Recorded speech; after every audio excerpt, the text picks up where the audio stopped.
pouvait déménager depuis le premier jour où je suis venu aux États-Unis. Ma femme d'ailleurs au début a tout fait. Tonton Mahmoud est témoin, s'il regarde cette vidéo. Je suis allé chercher les gens pour venir pardonner ma femme. Je dis pardon, restons dans cette maison. Ici on est là, on ne paye pas beaucoup le loyer. Restons ici d'abord. Ma femme a tout fait. Après quand elle est tombée enceinte, elle m'a dit que non, je ne vais pas mettre Albert au monde dans cette maison. Je dis ok, écoute, tu sais c'est quoi? Restons ici. Ça n'a pas de sens. On n'est pas en concurrence avec quelqu'un. On va déménager pour impressionner qui? On vit bien ici, on est en famille, restons ici. Mais finalement, elle a compris et Dieu merci. Et on est encore là. On a les moyens de déménager, d'aller prendre une maison, de 2 chambres, de salon, de 3 chambres, d'acheter même une maison. Mais je me dis que ce n'est pas le moment. Donc, une des meilleures façons de réduire vos dépenses, c'est la maison. Si vous n'avez pas beaucoup d'argent, restez en location d'abord et restez dans un petit appartement. Même si vous avez 2, 3 enfants, vous pouvez vous débrouiller dans une chambre salon ou dans 2 chambres salon. Vous n'avez pas besoin d'avoir un grand luxe pour... Vous n'êtes pas en compétition. Ça vous permet d'économiser beaucoup d'argent et pour pouvoir vous en sortir. Vabesi Massagetia. Vabesi, ça veut dire en Loma, comment allez-vous? J'espère que vous allez bien. Moi, je me porte très bien. Souvent, j'ai envie de faire des vidéos, mais actuellement, j'ai tellement d'idées dans la tête que les idées se bousculent. Mais hier, avant-hier ou hier, il y a un monsieur qui m'a appelé de New York, qui me disait qu'il voulait être heureux, qu'il avait des problèmes, qu'il n'arrivait pas à s'en sortir et qu'il avait besoin de conseils. Et je pense qu'après qu'on ait fini de parler, je pensais que cette vidéo aussi pourrait intéresser aussi beaucoup d'autres personnes. Ce sujet, je voulais dire, pourrait intéresser beaucoup de personnes. Parce qu'il y a beaucoup de personnes en Occident, notamment aux États-Unis, qui ont vraiment du mal à s'en sortir. Certains qui sont là il y a 10 ans, il y a 5 ans, il y a 20 ans, mais qui sont dans la routine, qui vivent le jour, qui vivent paycheck to paycheck. Et la première des choses que je lui ai dit, c'était de faire beaucoup de sacrifices. Vous voyez, on ne peut pas réaliser de grandes choses sans sacrifice. On ne peut pas se réaliser soi-même, on ne peut pas s'en sortir sans faire de sacrifices. Et le premier sacrifice que je lui ai dit de faire, c'était d'abord de réduire ses dépenses. Il faut réduire ses dépenses. Réduire ses dépenses est fondamentalement important pour la réussite. Pour réduire ses dépenses, il y a 2 théories. La première théorie, c'est de réduire les grandes dépenses. Il y a certaines personnes qui pensent que la meilleure façon de réduire ses dépenses, c'est de miser sur les grandes dépenses. Les grandes dépenses, c'est-à-dire le loyer, c'est-à-dire la voiture, c'est-à-dire les vacances, tout ce qui est grosses dépenses, il faut les réduire. Par exemple, je l'ai dit d'abord la première des... Je lui ai demandé s'il était marié ou si... Il me dit qu'il vivait seul. Je lui ai dit alors, la première des choses que tu devais essayer de faire, c'est de trouver une colocation. Je sais que c'est quelque chose que beaucoup auront du mal à accepter, mais la colocation peut vous aider à économiser beaucoup. Je connais un ami à New York qui a pendant 3 ans loué sa chambre à 2 autres personnes, plus lui 3 personnes. Et ça l'a permis d'économiser. Après 3 à 4 ans, il avait plus de 200 000 à 300 000 $ dans son compte. Après juste 3 ans de vie, 4 ans de vie à New York. Donc la colocation. Si vous n'êtes pas marié, la colocation est très importante. Maintenant, si vous êtes marié et que vous dépensez beaucoup dans la location, il serait conseillé de changer d'état. D'aller dans un état où la location est moins chère ou de déménager dans un appartement où vraiment c'est moins cher pendant un bon moment pour que vous puissiez vous en sortir. Je ne sais pas si ma femme va aimer ça, mais je vais faire cette confidence. Moi, par exemple, je vis dans une seule chambre avec mes 2 enfants. Albert et nous, on dormait dans le même lit pendant 2 ans. Salomon a ses affaires dans notre chambre, mais heureusement, il loge avec Prince en haut. Mais pour dire que on pouvait déménager depuis le premier jour où je suis venu aux États-Unis. Ma femme d'ailleurs au début a tout fait. Tonton Mahmoud est témoin, s'il regarde cette vidéo. Je suis allé chercher les gens pour venir pardonner ma femme. Je dis pardon, restons dans cette maison. Ici on est là, on ne paye pas beaucoup le loyer. Restons ici d'abord. Ma femme a tout fait. Après quand elle est tombée enceinte, elle m'a dit que non, je ne vais pas mettre Albert au monde dans cette maison. Je dis, ok, écoute, tu sais c'est quoi? Restons ici. Ça n'a pas de sens. On n'est pas en concurrence avec quelqu'un. On va déménager pour impressionner qui? On vit bien ici, on est en famille, restons ici. Mais finalement, elle a compris et Dieu merci. Et on est encore là. On a les moyens de déménager, d'aller prendre une maison, de 2 chambres, de salon, de 3 chambres, d'acheter même une maison. Mais je me dis que ce n'est pas le moment. Donc, une des meilleures façons de réduire vos dépenses, c'est la maison. Si vous n'avez pas beaucoup d'argent, restez en location d'abord et restez dans un petit appartement. Même si vous avez 2, 3 enfants, vous pouvez vous débrouiller dans une chambre salon ou dans 2 chambres salon. Vous n'avez pas besoin d'avoir un grand luxe vous n'êtes pas en compétition. Ça vous permet d'économiser beaucoup d'argent et pour pouvoir vous en sortir. Il y a la voiture. La voiture, aujourd'hui, les gens payent les voitures, les grandes voitures à 20 000, 30 000 dollars. Pour impressionner qui? Tu n'as pas les moyens. Cette voiture-là, ce n'est pas ta catégorie, ce n'est pas ta classe. Par exemple, quand je suis venu, je ne connaissais pas le système. Directement, 1 mois ou 2 mois, ma femme et moi, on est allés, elle a acheté une voiture à crédit. On a commencé à rouler cette voiture. Quand moi, j'ai eu mon permis, j'ai commencé à faire le taxi dedans. Je la déposais. Mais après, quand j'ai commencé à comprendre un peu le système, j'ai vu que les gens utilisaient des voitures qui ne les appartenaient pas. Les voitures qui n'est pas en réalité leur standard. Parce que ce n'est pas pour toi. C'est la banque qui te donne à crédit et tu payes. Je peux comprendre à cause de la... Comment on dit ça? Reliability, pour ne pas que ta voiture tombe en panne. Mais moi, je l'ai dit, écoute, on ne peut pas aller prendre une voiture à crédit. On a fait des économies. Je suis allé à New York payer notre deuxième voiture à 4 500 dollars. 4 500 dollars. J'ai acheté notre deuxième voiture, une Honda Accord. Et quand je suis venu, c'est la voiture là que je voulais conduire pour pouvoir faire mes petits travaux. Mais malheureusement, je n'ai pas pu inscrire sur Uber ni sur Lyft parce que la voiture était un peu ancienne. Donc, ma femme et moi, on s'est assis, on a discuté. Elle a commencé à utiliser la voiture. Et ça fait 2 ans et demi que ma femme utilise une petite voiture Honda Accord. Et ça va. On a payé cash 4 500. Ça veut dire qu'on n'a qu'une seule voiture à payer par mois. Et la voiture, là, par la grâce de Dieu, le mois prochain, on va finir de payer. Au lieu de 6 ans, on a payé en 1 mois. Au lieu de payer 350 dollars par mois, dans minimum payment, on paye 1000 dollars chaque mois. Au début, ma femme ne voulait pas, mais à la longue, j'ai essayé. Je vais faire une vidéo spécialement concernant ça. Donc, il y a la voiture sur laquelle vous dépensez beaucoup. Vous pouvez acheter une petite voiture cash, 5 000, 6 000 dollars, 7 000 dollars. Comme ça, vous n'avez pas de montant à payer par mois. Donc, il y a les grosses dépenses comme ça, les vacances, ainsi de suite, que vous pouvez diminuer. La deuxième théorie, c'est de diminuer les petites dépenses. Il y a une autre catégorie de personnes aussi qui pensent que diminuer les grosses dépenses n'est pas trop important, mais diminuer les petites dépenses. Par exemple, j'ai lu un livre intitulé The Latte Factory. Je vous recommande de lire ce livre pour ceux qui veulent réduire leurs dépenses. The Latte Factory. De Latte Factory. Je ne sais pas, ceux qui vivent aux États-Unis connaissent latte, coffee latte ou latte, whatever, latte.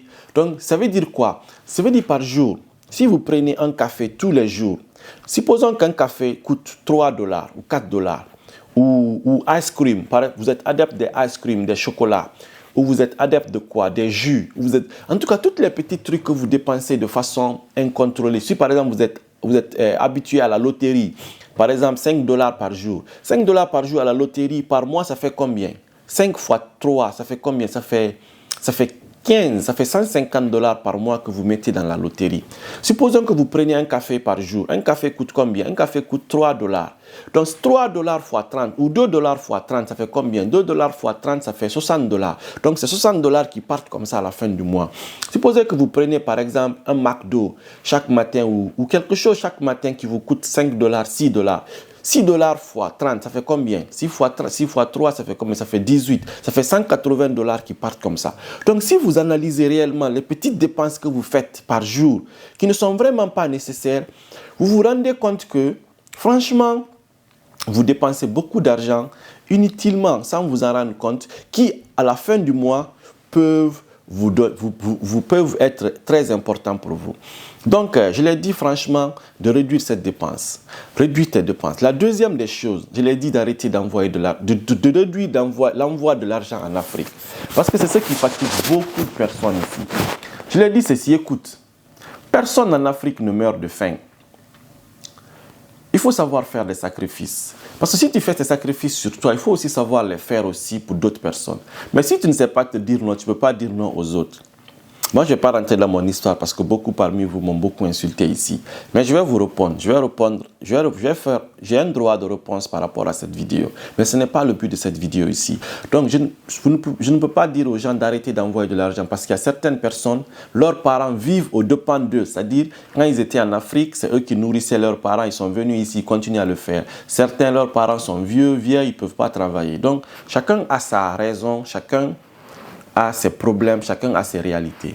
Mais réduisez quand même au minimum. Réduisez juste quelque chose qui peut les permettre de vivre, de faire leurs petits besoins, ainsi de suite. Sinon, vous serez étonné que l'argent que vous envoyez, d'autres même prennent ça pour construire une maison.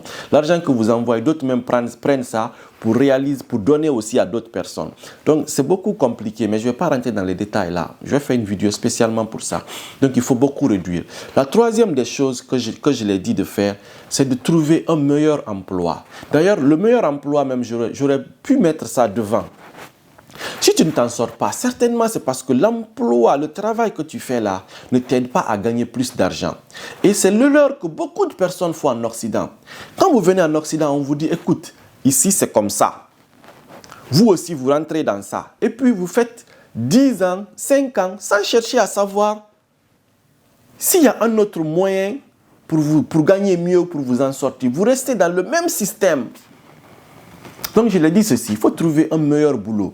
Si là où tu travailles, on te paye 15 $, on te paye 16 $, on te paye 18 $, cherche un autre boulot où on te paye 20 $. And by the way, j'aimerais dire ceci. Les gens qui ont 2 boulots là, moi je pense qu'avoir 2 boulots aux États-Unis, ce n'est pas vraiment intelligent. It's not smart. Yeah, let me be honest with you. Avoir 2 boulots, 3 boulots aux États-Unis is not smart. Il y a aujourd'hui ce qu'on appelle des gig economy. Et c'est quelque chose... Je vais mon micro. Il y a aujourd'hui ce qu'on appelle en Occident, aux États-Unis, dans beaucoup d'autres pays, des gig economy.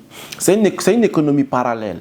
Donc ça vous permet de travailler sans pourtant avoir un travail conventionnel, c'est-à-dire avoir un travail avec des heures fixes. Vous pouvez avoir des part-time jobs, c'est vrai, mais même au-delà des part-time jobs, vous pouvez avoir des gig jobs. Ça veut dire que vous avez un travail, un full-time job. Maintenant, après votre full-time job, vous pouvez faire Uber, vous pouvez faire Lyft, vous pouvez faire Amazon Flex, vous pouvez faire Loga, vous pouvez faire Rodi, vous pouvez faire tous ces petits gig jobs qui peuvent vous permettre de vous en sortir. Vous pouvez faire la location, la décoration, la coiffure, beaucoup d'autres choses qui peuvent vous permettre de gagner de l'argent sans avoir 2 full-time ou 3 full-time jobs. Parce que si vous avez 2 boulots ou 3 boulots, ça veut dire que vos heures sont fixes. Vous devez quitter d'un boulot pour aller à un autre boulot. D'un boulot pour aller à un autre boulot. Donc ça veut dire que ça va vous épuiser. Vous serez toujours stressé, vous ne serez pas heureux. Mais si vous avez des gig jobs, cela vous travaillez à vos heures, vous travaillez quand vous voulez. C'est-à-dire, je travaille de 8h à 15h, c'est mon full-time job. Quand je quitte 15h, en rentrant, je fais un peu de taxi et puis je rentre. Ou bien quand je rentre, je me repose un peu, je fais Amazon Flex. Ou bien quand je rentre, je récupère mes enfants à 19h, 20h. Je fais un petit delivery, je reviens. Ou bien, vous avez 4 jours ou 5 jours au travail. Les week-ends, vous prenez les week-ends pour faire DoorDash, pour faire Uber Eats, pour faire Lyft, pour faire autre chose. Et ça vous permet de gagner $100, $200, $300 par jour. Ça dépend du nombre d'heures que vous êtes prêt à mettre dedans. Donc, augmentez vos sources de revenus. C'est très important. Pour pouvoir vous en sortir en Occident, il faut forcément augmenter vos sources de revenus. Parce que ce que beaucoup oublient, le loyer que tu payes en Afrique, par exemple, tu payes 200 000, 100 000, 60 000 francs CFA en Afrique, tu payes 100 000 francs CFA en Afrique, tu payes 1 million, 500 000 francs comme loyer en Afrique. Quand tu viens aux États-Unis, ton loyer mensuel peut être ton loyer annuel là-bas. En Afrique. C'est ce qui fatigue beaucoup de personnes. Elle dit non, quand tu vis en Amérique, quand tu vis en Occident, quand tu vas en France, tu peux gagner $2 000 par mois. Tu peux gagner $3 000 par mois. Mais dans les $3 000 là, le loyer seulement peut prendre 1 500. Le loyer seulement peut prendre 800. Le loyer seulement peut prendre 1000. Donc, il faut que quand vous venez, vous augmentez vos sources de revenus. Moi, je dis toujours aux gens, si tu es en Amérique, tu gagnes $3 000, tu ne gagnes rien. Parce qu'à Connecticut, par exemple, l'état où moi je vis, la moyenne, le salaire moyen à Connecticut, c'est $6 400. Je répète, le salaire moyen dans l'état où je vis à Connecticut, c'est $6 400. Donc si toi tu gagnes en dessous de $6 400 par mois, tu ne gagnes rien. C'est-à-dire tu n'es pas la moyenne. Quand j'ai dit ça un jour à ma femme, elle me dit, donc nous là, j'ai dit, hey, tais-toi, nous là, nous sommes pauvres, nous sommes les pauvres, nous ne sommes pas la moyenne. Nous là, on gagne peu. Donc cherchez des solutions, cherchez des moyens pour augmenter vos sources de revenus. Trouvez des gig jobs, trouvez un petit... Donc la quatrième des choses que je lui ai dit, c'est de se former. Il faut se former. Il faut savoir se sacrifier pour apprendre un métier. Si vous ne vous en sortez pas en Occident ou aux États-Unis, là, vous avez forte chance, la raison fondamentale est que vous n'avez pas de compétences. Si vous ne vous en sortez pas en Occident, l'une des raisons fondamentales est que vous n'avez pas de compétences. Donc allez étudier, allez à l'école. Essayez d'être graphic designer, essayez d'apprendre à être styliste, essayez d'apprendre à être mannequin, essayez d'apprendre à être chauffeur, essayez d'apprendre à la cybercriminalité, essayez d'apprendre la programmation, essayez d'apprendre quoi? Essayez d'apprendre quelque chose. Même si vous n'êtes jamais allé à l'école en Guinée ou en Afrique ou au Congo, ici, vous pouvez apprendre à parler l'anglais et aller apprendre un petit métier. Donc, vous pouvez apprendre en ligne, vous pouvez apprendre sur YouTube, vous pouvez être content creator. Il y a beaucoup de choses que vous pouvez apprendre. Donc, formez-vous. J'ai déjà parlé trop de ça ici, les métiers que vous pouvez apprendre. Donc, essayez de vous former. Si vous ne vous en sortez pas en Occident, il y a forte chance que vous n'avez pas de compétences. Et si vous n'avez pas de compétences, ce serait très difficile de vous en sortir dans un marché saturé. Aux États-Unis, en Occident, par exemple, si je prends le cas de la France, un petit pays comme la France, il y a plus de 40 millions, 50 millions d'habitants. Vous voyez que la main-d'œuvre est répandue, la main-d'œuvre est à bon marché. Mais si vous avez des compétences qui dépassent les autres, vous pouvez facilement vous en sortir. Donc, essayez d'avoir des compétences. Donc, ça, c'est la quatrième des choses que je lui ai dites. La cinquième des choses que je lui ai dites, c'était de changer d'état. Changer d'état. Si l'état où vous êtes là, ça ne va pas, changer d'état. Par exemple, lui, il m'a dit qu'il est à New York. Quand je lui ai demandé son loyer, le loyer qu'il m'a dit là, son loyer à New York dépasse le mortgage de certaines personnes à Ohio. Ça veut dire qu'à Ohio, par exemple, le mortgage que les gens payent, par exemple, à Ohio, c'est $1,200, $1,300, $1,500. Ça, c'est leur mortgage. Et à New York, toi, tu payes 2 chambres de salon à combien? Il y a des gens à Iowa. Il y a un gars, par exemple, qui m'appelle à Iowa. Il paye 2 chambres de salon à $800. Donc, si vous ne vous en sortez pas, il y a forte chance que l'état dans lequel vous vivez aussi est un état cher. Parce qu'il y a un problème. Moi, j'ai dit une fois à ma femme, je veux qu'on aille dans un état qui est cher. Mais la raison, c'est quoi? Parce que nous, on a des business. Parce qu'il y a deux cas. Si vous êtes dans un état où la vie est chère et que vous avez des business, c'est très bon pour vous. Parce que si l'état est cher, les gens vont payer cher pour vos différents services. Donc, vous allez gagner beaucoup d'argent qui vont essayer de compenser vos dépenses et vous allez vous en sortir. Mais si vous n'avez pas de business, vous n'avez pas de skill, vous n'avez pas de talent, vous ne gagnez pas assez d'argent et que vous vivez dans un état qui est cher, un état où les taxes sont élevées, vous allez souffrir. Mais dans certains états, par exemple, le gars il m'a dit à Iowa, 2 chambres salon, je paye $20 l'électricité. Mais à New York, tu payes combien? À Philadelphia, tu payes combien? Donc il y a des états qui ne payent pas de taxes. Par exemple, à Boston, on ne paye pas de taxes sur l'eau, on ne paye pas de taxes sur le manger, on ne paye pas de taxes sur beaucoup de choses. Donc il faut viser des états qui sont moins chers. Vous partez vivre là-bas. Donc, avec vos $3,000, vos $4,000, vous pouvez payer toutes vos factures et puis économiser beaucoup d'argent. Donc, si vous ne vous en sortez pas où vous êtes, il y a forte chance que l'état dans lequel vous vivez n'est pas propice aux faibles revenus. Donc, essayez de changer d'état pour pouvoir trouver un état où vous payez votre loyer moins cher, votre voiture moins chère, le manger moins cher, et comme ça, vous pouvez facilement vous en sortir. Donc, la cinquième des choses que je lui ai dit, c'était de changer d'état. Donc, voici les 5 conseils que j'ai donnés à ce monsieur. Et après, j'ai pensé que peut-être les 5 conseils-là pouvaient aussi aider quelqu'un aussi à s'en sortir. Mais ce qui est fondamental à retenir, si vous ne vous en sortez pas, vous vivez paycheck to paycheck, les 5 choses à faire, c'est premièrement, diminuer vos dépenses. Diminuer vos dépenses. Ça peut être les grosses dépenses, la maison, la voiture, les voyages, les vacances, les habits, diminuez vos grosses dépenses. Ou bien diminuez vos petites dépenses. Ça peut être le café, arrêtez de boire le café. Ça peut être le jus, arrêtez de boire le jus. Ça peut être les chocolats, arrêtez de boire. Comme moi, je suis un gros fan de chocolat. Moi, je préfère réduire mes grosses dépenses que de réduire mes petites dépenses. Si tu me dis de ne pas manger de chocolat ou de la crème, parfois, ce n'est pas bon pour ma santé. Mais bon, ça, c'est ça seulement que j'arrive pas à arrêter. Il y a des moments où j'arrête, mais après, ça revient. Surtout la glace. J'aime beaucoup la glace. Et c'est mes petits défauts. Donc, réduisez vos dépenses. La deuxième des choses, réduisez le montant d'argent que vous envoyez en Afrique. C'est très, très important. Réduisez le montant que vous envoyez à vos parents. La troisième des choses, c'était quoi? C'était d'augmenter vos revenus. Donc, réduisez beaucoup l'envoi d'argent à vos parents. La troisième des choses que je l'ai dit, c'était quoi?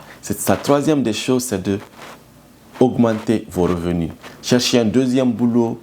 Cherchez des gig jobs. Ne cherchez pas un deuxième boulot. Si vous avez déjà un full-time job, c'est suffisant. Allez maintenant dans l'économie parallèle, dans des gig économies. Cherchez des petits gig jobs. Il y a même des petits gig jobs où vous pouvez prendre soin des chiens, vous pouvez prendre soin des mamans, des babysitting, des enfants. Il y a beaucoup de gig jobs aux États-Unis et dans beaucoup de pays en Occident. Donc la quatrième des choses à faire, c'est de vous former. Plus vous vous formez, plus votre chance d'avoir beaucoup d'argent sera élevée. Donc formez-vous. Et la cinquième des choses, changez d'état. Si là où vous êtes ne vous arrange pas, allez-y ailleurs. Si vous êtes à Paris et que ça ne vous arrange pas, allez-y à Lille, allez-y à Cannes, allez-y à Strasbourg. La France ne se limite pas à Paris. L'Allemagne ne se limite pas à Berlin. Donc il y a d'autres villes, des petites villes où vous partez. Vous n'avez pas beaucoup à dépenser. Les dépenses ne sont pas élevées, le loyer n'est pas élevé. Donc, déménagez, allez dans un autre état et vous allez facilement vous en sortir. Donc, c'est les 5 choses que moi, je pense que chacun peut essayer d'employer dans sa vie pour essayer d'améliorer ses conditions de vie. Vous savez ce qu'il faut faire. Si vous avez aimé cette vidéo, mettez un commentaire, likez, partagez et moi, je vous remercie du fond du cœur. Jean de Parogi, votre serviteur. Merci.